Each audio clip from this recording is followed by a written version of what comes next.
皆さんこんばんは。玉木のスポーツジャーナリズムの時間がやってまいりました。MC のスポーツライター小崎です。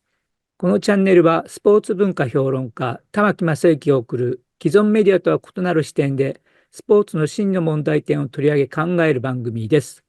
今週のテーマは日本のスポーツの未来はどうなるのかです。コメンテーターの玉木正之さんです。よろしくお願いします。はい、よろしくお願いします。はい、お願いしま今日す。も引き続いて、前回と引き続いて、はい、坂上さんに、一橋大学の教授の元ですね、もう引はい、退されましたけれど、今名誉教授の名誉教方です。授ですね。はい。坂上康弘さんに来ていただきまはい、したが、もう坂上さんが一番新しく出された本と言ってもいいと思いますが、これがもう最高の本でした。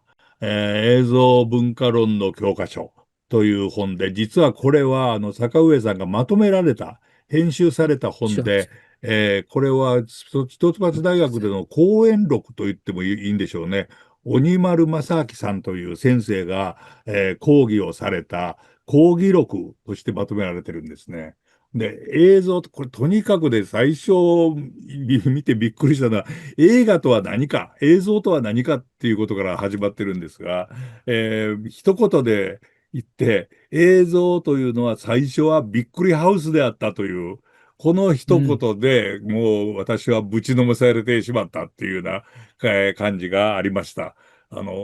要するに19世紀に、映画が初めて発明されたとき、要するに動くものが映るわけですね。その時に例えば列車が走ってくるっていうような映像を映すと、目の前に列車が来ると、見ているお客さんみんなそれを避けたらしいんですね。これはもうびっくりうハウスと全くん。同じで、ああ、あるいはお化け屋敷なんかと同じ体験をしに行くのがなるほど。映画館だったっていうので映画が始まった。さて、その映像の中での、映画の中でのスポーツっていうのはどういう位置にあるんだろうかというような本で、こんなに面白い、あの、こう、講義が大学であるなら、私は大学を中退しなかったと思う。はっきり言いますけれども、そう思いましたです。これ、坂上さん、はい、はい。これはやっぱりめちゃくちゃ面白い本ですよね。面白いですね。講義。それ、後書きで坂上さんも書かれてますよね。はい。映画の見方まで変わってしまったっていうような。うん。映画、ドラマ、映像の見方を変える力を持ってると思いますね。ねえ。はい。これ、映画が先ほど言いましたびっくりハウスのようなもの、あるいはお化け屋敷のようなものだった映画に物語がついていくんですね、歴史として。うその物ん。語がついていっても、なおかつ映画の原点とも言うべき、そのびっくりハウス的なものが何に残ったかというと、一つは、ミュージカルなんですね。要するに体を動かして思い切り動き回るっていうミュージカル。からもう一つは活劇ですね。西部うん。劇とかチャンバラ映画ですよね。これで思い切り殴り合ったり、チャンバラで、刀で体が動き回ったりするのが、要するに映像として面白いという。で、もう一つは、スラップスティック、要するに、ドタバタ喜劇ですよね。とにかくチャップリンもそうですけれども、バスター・キートンのような人が、電車から逃げながら、引かれると思ったら飛んで助かるというような映像をみんな見て、うわーっと驚くっていうのが、映像の原点として今引き継がれているんじゃないかとうん。いうところから見た場合、スポーツっていうのは、かなりこれは映像的な面白いものではないかっていうところでスポーツの話にも入っていくというような、めちゃくちゃ面白い本で、これ、坂上先生に自慢するわけじゃありませんが、うちのスタッフはみんな読んでます。そうですか。映像をとにかく勉強しなきゃいけないっていうことですね。まあ、こんな中でどうなんですか？これ、坂上さんもこれ、まとめられたときは、この鬼丸さんという方の、なんていうんですか、やっぱり講義録だけは残しておかなきゃいけないっていう意識があったんでしょうかね。これ。いや、もう10年前以上から本人に、はい。本にした方がいいんじゃないですかって言ってたんです。ああ、あらああら、そうですで、か。一旦は本人やるって言ってたんですけどね。はい。うん、半年ぐらいでもう、いや、やっぱり無理だって言って降りちゃったんですけど。あらら。僕の先輩なんですけどね、あ学生時代からあ、の。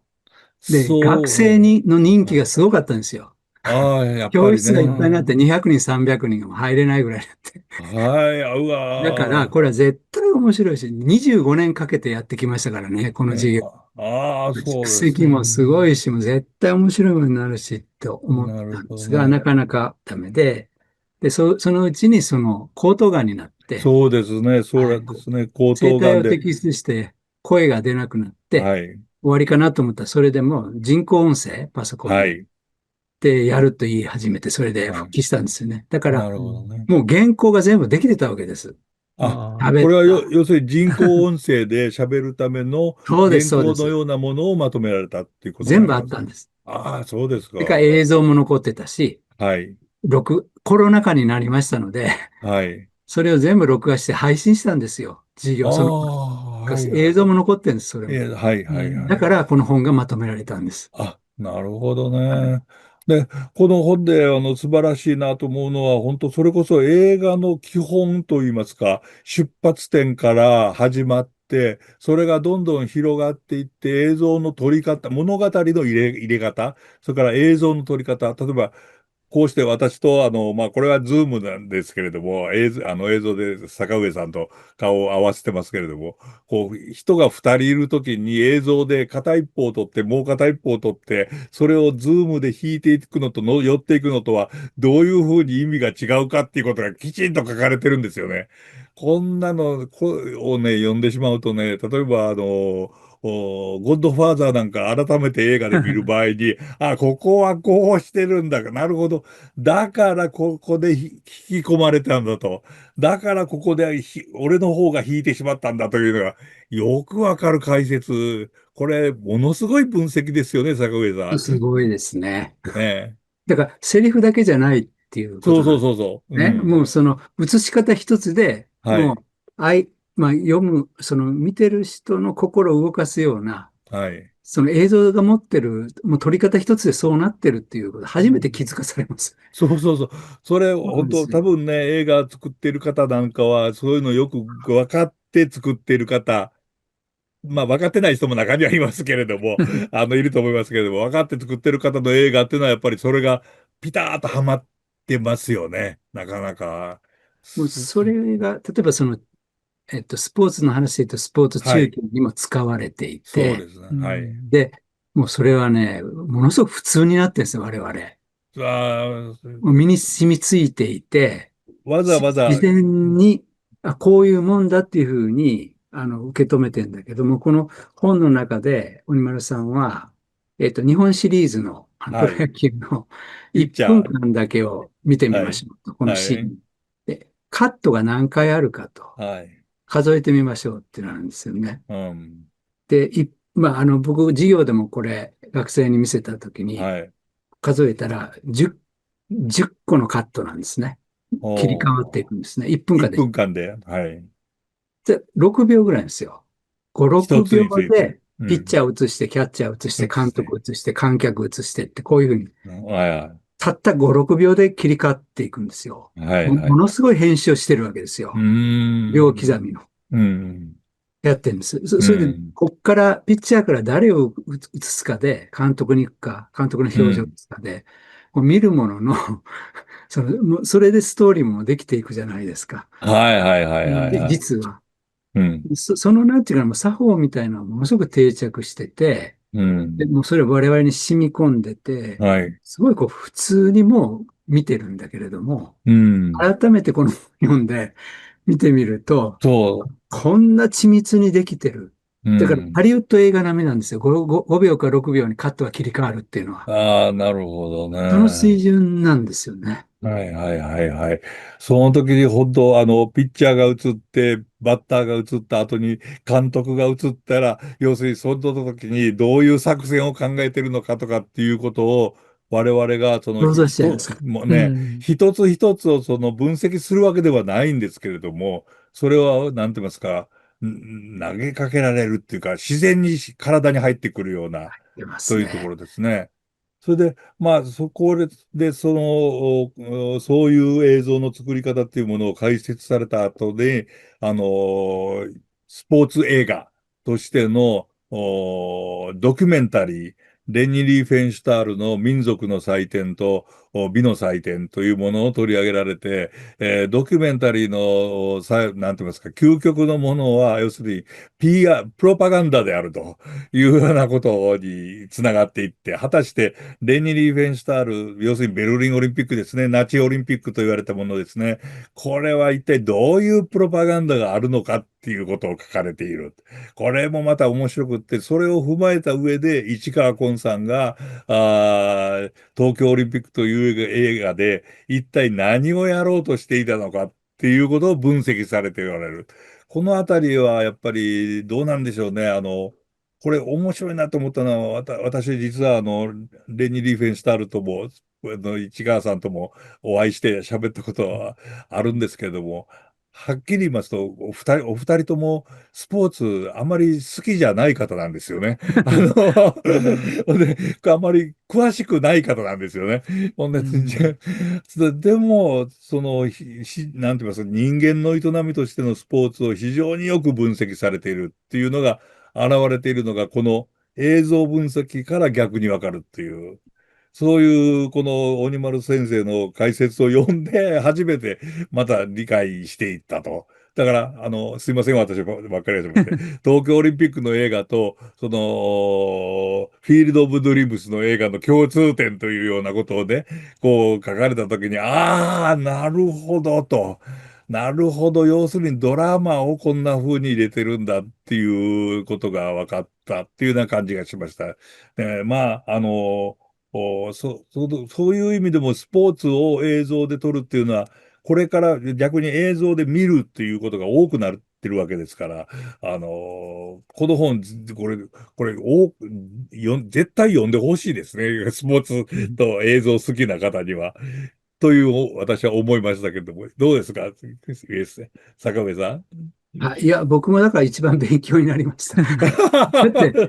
だってそれ全部で12章かな、ありますけど、そうですね。ほとんはい。ど全然知らないことじゃないですか。もう、そうですね。本当に基礎をこんなに知らなかったっていうのも強あ烈でした。ものはすごい基礎ですうん。よね。い。本ズ当に。ームとはどういう意味があるのか、はいはいいや、はい。弾いたらどういう意味があるのか、それから音が入ったらどういう意味があるのかっていうことですね。それを一つずつ書かれてるわけですよね。だから、スポーツの側からすると、今はい。僕らがスポーツの話をこう話題にしてやってる時も、ほはい。とんど、テレビとかネットとか、その見てる映像って、そのスタジアム行って直で見てるんではなくて、はい。もう作られて編集された、その実況うん。中継なりですね、はい。はい。テレビ映像なりっていうのは、はい。ほとんど体験的にはもう映像体験でしょと。うん。でスポーツのことを言ってるように思っちゃうんだけど、それうん。は編集された映像の話でしょと。はい。ここをまず気づかないといけないでしょっていうのが、はい。はい。鬼丸さんの訴えなんですよね。なるほどね。で、で、これは説得力がすごくあって、うん。あの、僕はさっき言いましたけど、プロ野球の実況中継でも5、はい。6秒でカットを切りはい。替カット。えはい。て、うん。ものすさまじいことをやってるわけでうん。うすよね。ん。映画の技術レベルのことをはい。やって、で、それがもたらしたものっていうのかな。うん。その、普通、生の観戦も僕好きですけれども、はい。テレビっていいのは、アップが見れて、うん。で、顔なんか見れないじゃないですか、スタそうです。ジアム。絶対わかんないんですよ。生ではで、ね。はい。顔が見れることの、もう決定的な重要性っていうのは、表情が分かって、はい。喜怒哀楽が分かって、うん。それ自体が、そういう一つのドラマとしてうん。感動を呼ぶようなはい。ものになりうるんですよね。アうップが可能ん。なことに。はい。で、これってものすごく大きいなと思うんですよ。スポーツのうん。なんか魅力みたいなことをすごい拡うん。大したと。うん。うん。大体感動のシーンとか見ていただくとわかると思うんですが、顔なはい。んですよ。そうです。ああ、そうですね。特にほとんど。市川崑さんの映画なんかはもう顔のアップはすごく多いですし、はい。表情を捉えてる映像多いですよね。あれ、だから、俳優勝てないです。勝てないですよ。だって本当だもん。なるうほどね。演技じそうですね。ゃないわけですから。そうですね。あれは超えられない。で、みんなが見てる、引き込まれるのは、真実だからです。嘘じゃなあくて、演技じゃなくあ、て、なるほど。ここで本当に起きてることのリアリティなんですよね。こあれがやっぱり作り物の世界、フィクションに勝つ強みだと思いますね。持ってるものの。あ、ああ。これ、外れることもありますよ。そのドいや、ラマチックな展開にいつもなるとは限らないので。それはもちろん、それはありますけど。つまんねえ試合だなっていうのは現実としてありますし、つまんねえもうスポーツだなっていうのはありますからね。それはあると思いますが、今のお話、非常に面白かったのは、東京オリンピックの、台本の中に、谷川俊太郎さんが最初に書かれていて、あの時前文を、それで、作り物の真実ということを書かれてるんですね。要するに、私も市川崑さんに何度もインタビューしたんですけれども、市川崑さんの東京オリンピックは芸術家、記録家というので、非常はい。に、論争がありましたね。はい。それに対して、市川崑さんの答えはもう、たった一つですよ。何にも関係ない、そんなことは、俺は映画を作ったんだと言われて、これ、なるほどな、というのでね、面白かったのは、聖火ランナーが富士山の前を走る。で、それ、本当に走った時は8月だったんですよね。雪なんかないはずなんですよ。ところが東京オリンピックの映画には素晴らしい雪のある富士山の前を、聖火ランナーがダーッと一人で走るっていうシーンがあるんですよ。それを市川崑さんに一言言いましたら、市川崑さんが、富士山に雪なきゃおかしいだろうって、それだけなんです。で、映画作ったんだから俺はって言われて、わあ、なるほどなと思ったんですけど、それと、今言われたそのドラマを作るっていうのとは結構同じですよね。テレビでの小回りとかなんとかっていうのは。ある意味で嘘ついてるところはあるわけですよね。うん。そうです。で市川崑さんは、特に、なんて言うんだろう。もともと、例えばアニメを作ってますよね、若い時に。そうですね。アニメから始められた方ですはい。ね。だかはい。ら、もう自分の中でイメージが決まっていて、はい。全体ストーリーができていできて、ていて、はい。作り方からそこにも当てはめていくわけですよね。そうですね。だから、もう早いわけです、仕事も。リューヘンスタールとも真逆なんです。作る。そうですね。それで、だから富士山ってシンボル性ですよね。あっそてう。雪っていうのは当たり前で、このイメージで最初から作ってるから、当然それを組み合わせるっていう。もう結論っていうか、それが最初に彼の場合はあって、うん。その映画の作りとしてのっていうかな、作品がもう、見えてるものがあるんだと思いますね。いや市川さんのコンテ見ましたけれども、驚くほど映画と同じ。ああの、もう100メートルのランナーが唇を動かしてるシーン、なんか漫画あ、で書かれてるんですよ。であも、それは、多分予選か何かで見たんでしょうね。それでカメラマンの方にコンテを渡して、これを撮れっていうこうん。とをやっておられたって、まあ、ちょっとびっくりするなという、ところはありますけれども、まあ、そういうところまで、考えるようになったのも、この本を読んだから、いろいろ考えさせてもらったっていう、もうこれはもう本当におすすめのスポーツを見るためにも、あるいは映画を見るためにも、どっちのためにもこれはすごい本だなっていうふうに思いましたですね。これどうなんですかね。学生さんとかの講義に、先ほどすごく人気のある講義だったって言われましたけれども、どんな意見が飛んだんですかね。こういうの若い人たちっていうのは。いやー、もう鬼正さん死んじゃったのでああ、そうですね。もう毎回この感想、そんなはい。に大きくないですけれども、はい。毎回提出させてて、はい。それで全部成績つけたんですよね。一回一回が勝おー。負なんですよ。全部に点数つえけてたんでえすよ。何百人。ええてかそのやりとりがやっぱりすごかったと思います。ああ、そうはい、です。それで多分鍛えられていったっていうのか、改善がすごいなされていったんだと思あうんですね。ああ、なるほどね。で励まされたんだと思いますね。え、それも大きかったんじゃないですかね。それは小野さん自身がね。励まされたっていうのは、鬼丸さん自身が励まされたっていう。はい。面も大きかったと思います。初めてこういうことを知って、あなるほどとあ、か、そういう反響も大きかったみたいです。もう今その記録も何も残ってないので、はいはういはい。ん。こもうの鬼わからない丸さんというですけど、方は、鬼丸先生という方は講師だったんですよね。非常勤講師です。非常勤講師で、それおー。は助教授とかそういうような大学、ないです。な、定職に就かなかったんです。へえ。すごい方です。もう笑っちゃっもたらいけないんですけれども、なんう、か、うん、すごく痛快な感じがしましそうたでしょけれども。うん。う。ブライ感って表現しましたけど、ああ、そうですか。もう、どこにもなびかないですよね。自ああ。分、我が道を行って極めたっていう方ですよね。なるほどね。うん、まあ、どうなんでしょう。これからのスポーツ界の中で、特に注目しているのは SNS、あるいは、それこそまあ、e スポーツのような新たなものもありますけれども、そういうものに対して、鬼丸先生、もし生きておられたとしたら、どんな反応をされたでしょうかね。うん。そこはね、あんまり語ってないんですよね。ああ、残念だな。ううん。ん、だから、ものすごい可能性を切り開いてる今までにないような、っていはい。う評価はされてるんですけどね。うん。それ以上踏み込んだところはよくわからなくて、むしろ、やっぱりもともと持ってるスポーツ映像のそのパワーっていうのかな。はい。その運動の感覚って言ったらいい、うん。ものが動くことの、そのはい。アトラクション性って言ったらいいのかアトな。ラクション、はい。はい。それが持ってる力みたいなもの。うん。でむしろ、この教科書で言ってるのは、過去のさっき言ったような、ドタバタ喜劇とか、はい。活劇とか、ミューはい。ジカルとか、はい。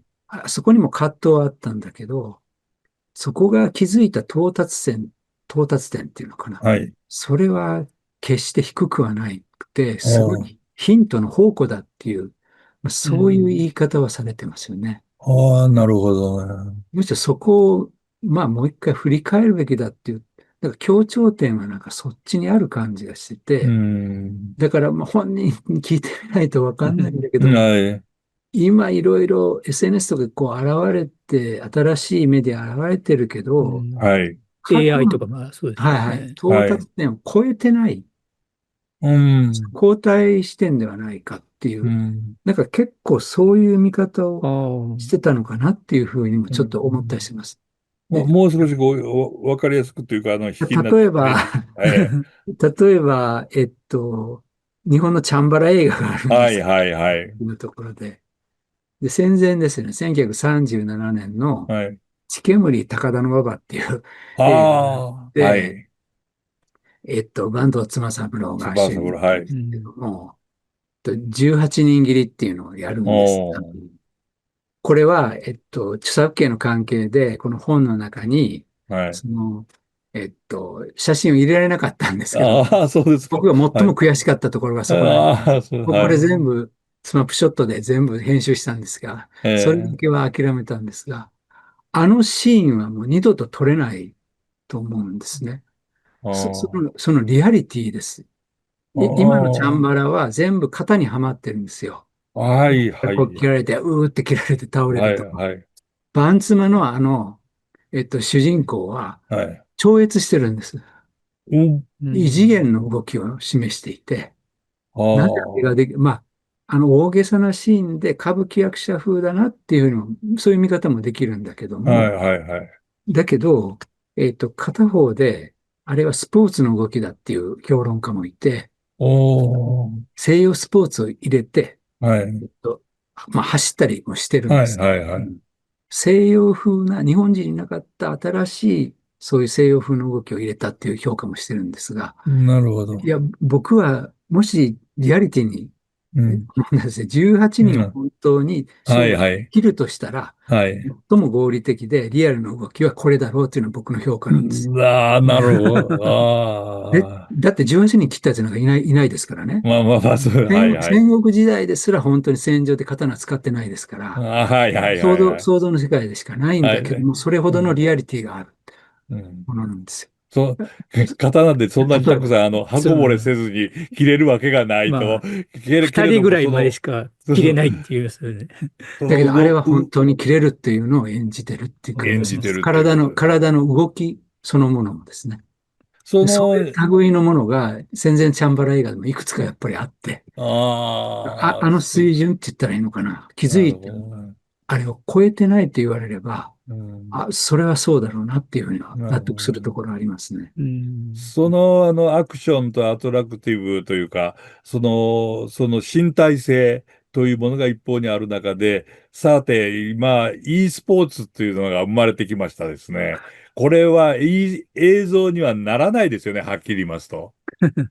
うん、どう評価してるか。私、e スポーツに対していろいろ考えて、要するにうん。身体性がないからとかいろいろ考えたんですけども、この本を読んでいて思ったのは、映画にならないこと、やつは、とか、映画にならないものはスポーツと呼べないっていう定義が果たしてできるんじゃないかなっていう気がしたんですけど、はあ。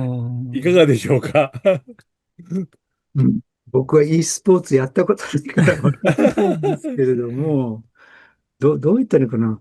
例えば例えばスポーツをなぜ見るかって感動があってとはい、か、学生とこういう授業、今でもね、非常勤ではい、やってはい、はい。るので、何に僕ら感動するんだろうねっていうのを、実際映像を見ながら、あこう議論したーりするんですね。で、いろんはい、な意はい、見出はい、してもらってるんだけれども、例えばその選手の懸命さ、キーワード出はい、てくるのは、はい、最後まで諦めない姿勢とかってありますけども、はい、絶対劣勢の中なんだけども、頑張ってたはい、はい、とか、そういう、ストーリーがあるわけですよね。はい、はい。いかにものすごいパフォーマンスっていう、それだけでは心はなかなか動かなくて、うん、その置かれてる状況とか、彼の過去を知っててとか、うん、いろんな挫折があったりとかあるんですけども、しかももう一つはやっぱり、人間関係、その選手と監督であったり、選あ手同士でああ、ったり、うん、象徴的なのは、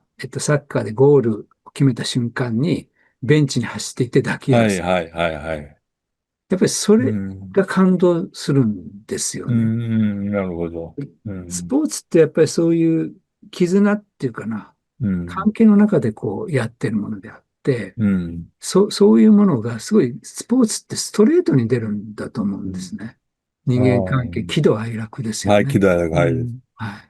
それが持ってるなんかパワーっていうのかな。心を揺さぶる力みたいなものかうなと。ん。で、e スポーツはそれはない。うーちょっとん、ね回りくどえ。い言い方ですかなってえ思ったりもしますね。え今度とうと言いますか、e スポーツがオリンピックからも公認されて、はい。e スポーツ大会が、サウジアラビアでしたっけ、で行わうれることん。も決まりましたし、果たしてこれから先どうなっていくのかなっていうふうに、私が思う一方では、はい、そういう言い方してはもう否定的な言い方にもなるんですけれども、一方でパラリンピックも一緒になってやれると。いうような、これは利点と言っていいのはい。かなはい。とかいうことうをん。考えそうだていると思います。最中のところに、e スポーツは映像にならないなっていうような、なんかすごい定義になるような言まあ、葉が、画面のまあ、中の映像でしかないですもんね。